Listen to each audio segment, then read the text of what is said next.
Hi everybody, it's Dr. Jonny, and today I'm going to be talking about omega-3s, something that I've talked about probably for my entire career.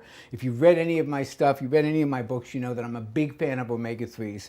In fact, I get interviewed a lot where they say, what are your top 3 supplements, Dr. Jonny? And I haven't varied in 10 years. I've said omega-3s, magnesium, and vitamin D. Everybody should be taking them.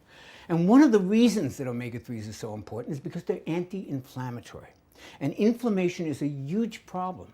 It's a promoter of just about every degenerative disease you don't want to have. Every condition you don't want to have has an inflammatory component. Very, very serious, and we eat a very inflammatory diet. And one of the ways that we can help ourselves with that is by incorporating more anti-inflammatory foods and substances, and that's where omega-3s come in. Now, there's a lot of confusion about the best sources of omega-3s, and there are 3 different kinds of them. And basically, here's omega-3 101. There's 2 of them, EPA and DHA, that are generally found in fish and animal products like grass-fed beef. And there's 1, ALA, which is generally found in plant foods like flaxseed and chia seeds and Ahiflower oil, which is what I'm going to talk to you about today. So I recently came back from Expo West, which is our big trade show for natural products. Every new product that you can imagine under the sun is premiered there, and people talk about it, and some of it turns out to be junk, and some of it turns out to be, whoa, I got to pay attention to that. And Ahiflower oil was one of the ones I said, whoa, I got to pay attention to that. In fact, so much so, shameless plug for my new book, is that I incorporated Ahiflower oil into the 10th anniversary edition of my book, The 150 Healthiest Foods on Earth. It's out September 1st, 2017, and it has a section on Ahiflower oil because I was that impressed with it.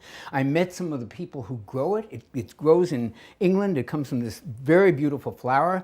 The seeds are then pressed into an oil, and the oil is fresh and clean and sustainable. It's just a great source of plant-based omega-3s. Now, I will never say a bad word about fish oil. I've been a fish oil proponent for my entire life, but there are problems with fish oil for many people.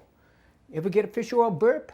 We don't always know what the source of the fish is. I mean, now we've got stuff coming from China. We've got big box stores in which they have fish oil that's been sitting there for, a year. You don't know what's in it. And a lot of people just don't like the idea of taking fish oil. So there's nothing wrong with the idea of fish oil, but we need some alternatives. And Ahiflower oil seems to me to be like really the up-and-coming star in the omega-3 horizon.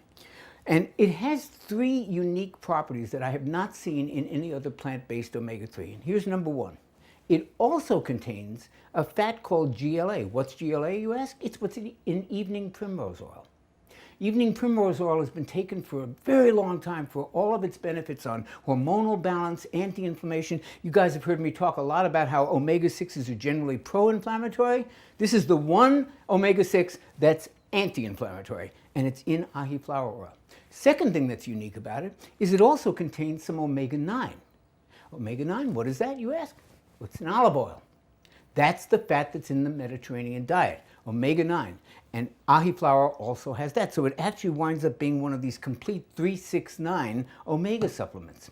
And the third thing that's unique about it, and this is really cool, is it has a very little known omega-3 called SDA, stearidonic acid. You don't have to remember that, SDA.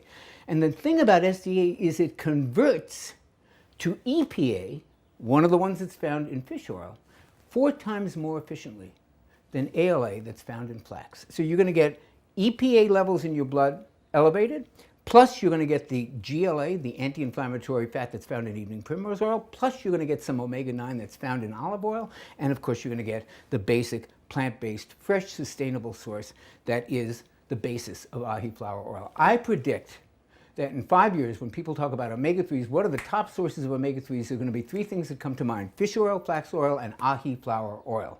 I think this is the wave of the future. I think you should know about it. I think you should try it. This is Dr. Jonny.